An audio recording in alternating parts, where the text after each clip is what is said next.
Good morning. I'd like to start off by introducing my friend Anderson. Him and his wife are traveling to Cancun in a couple days to go on this 3-month-long vacation. They're really excited. As you can see, they've already started to pack their things, and they've even put their place up on Airbnb to make some money while they're gone. The thing is, they need to make absolutely sure that they store all their stuff in storage before they hop onto that flight, and they don't have the time and the effort to be spending on self-storage. Luckily, his wife, Kristen, heard about this company called Boxbee, and they decided to try it out. The first thing that Kristen sees is this beautiful, super easy, inviting, friendly interface, something that you would normally never associate with self-storage. She goes up and she clicks Connect with Facebook, and within one click, she's into the Boxbee app where she can schedule a pickup for Boxbee to come by, pick up her things, and put it into storage. The first thing that she needs to specify is how big the job is. Does she need a full car load, a van load, or a truck load? Well, for her case, she only has a few items around the house, so she selects car load.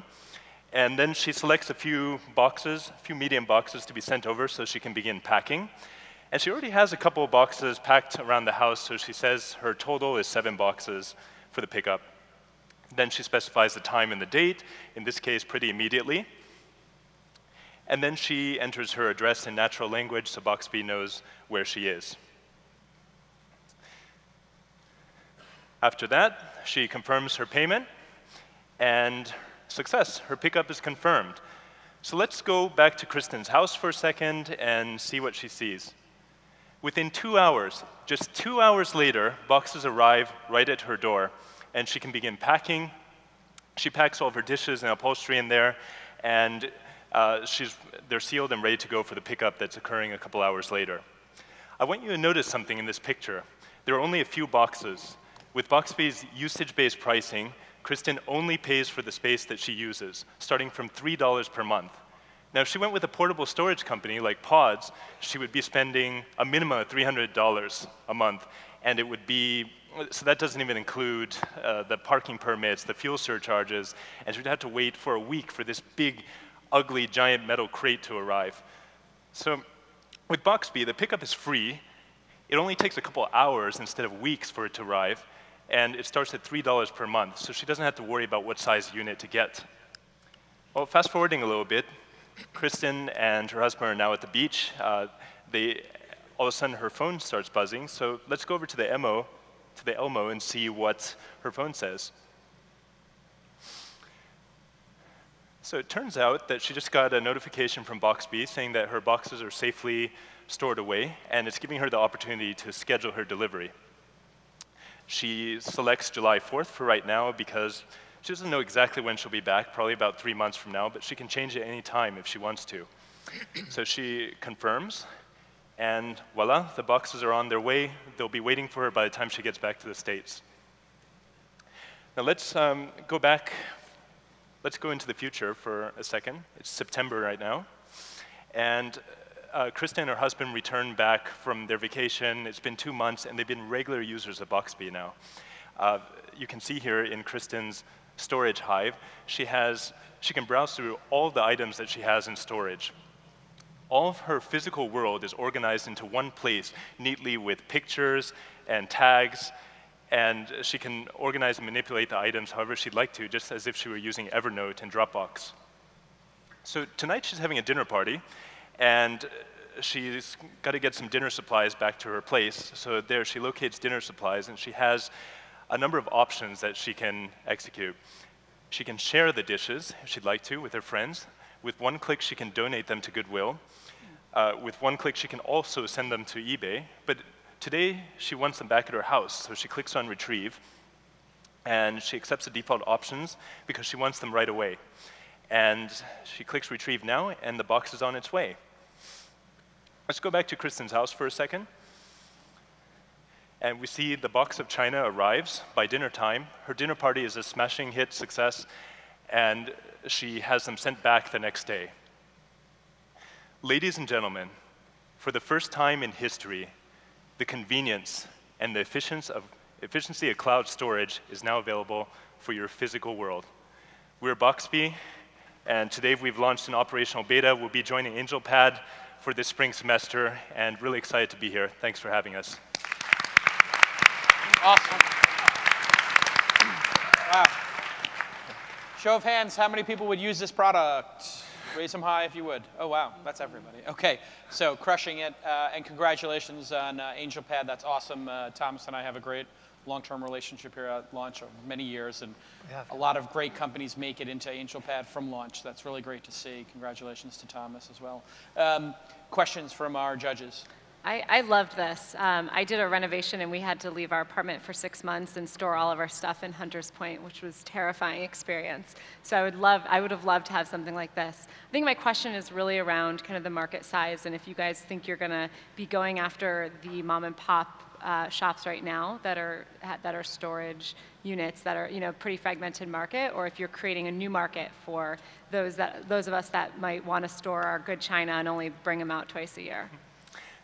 That's a very important question, and it is a new product, but I think it is a very old market.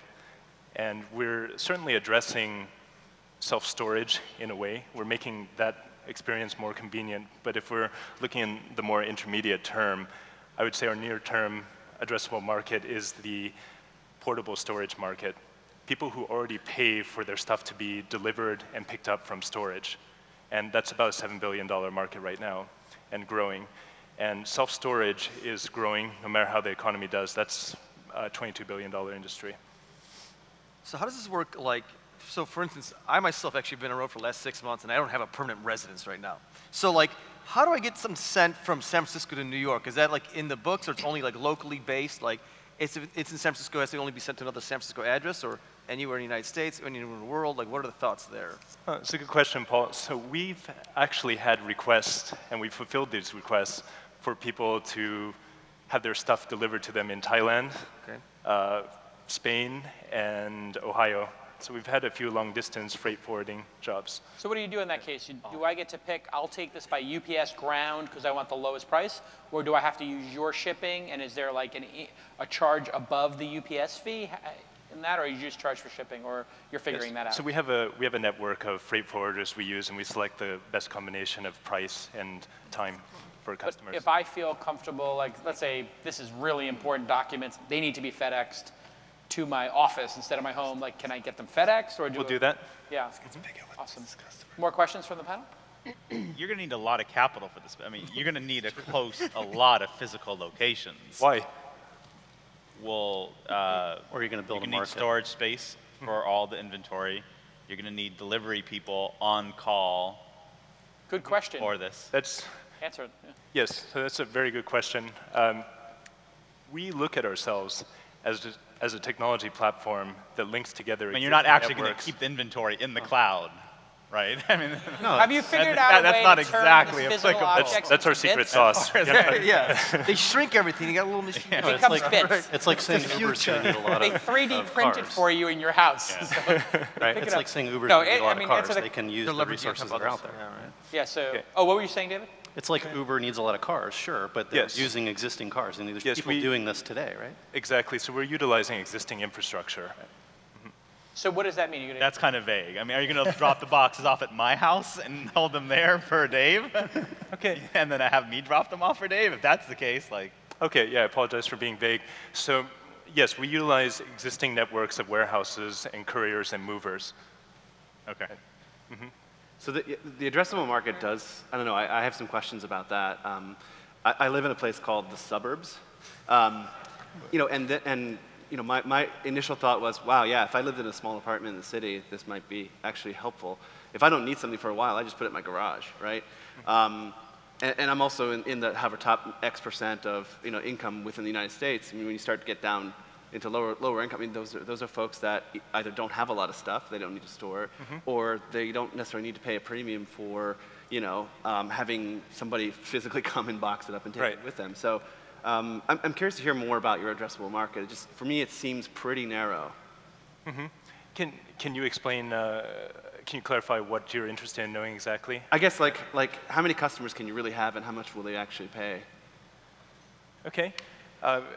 I think in quantitative terms, I'm not prepared to answer that. Sure. but you're certainly right about... Maybe tell me my assumptions are wrong and why they're wrong. Well, let me add on to that if it's okay. Sure.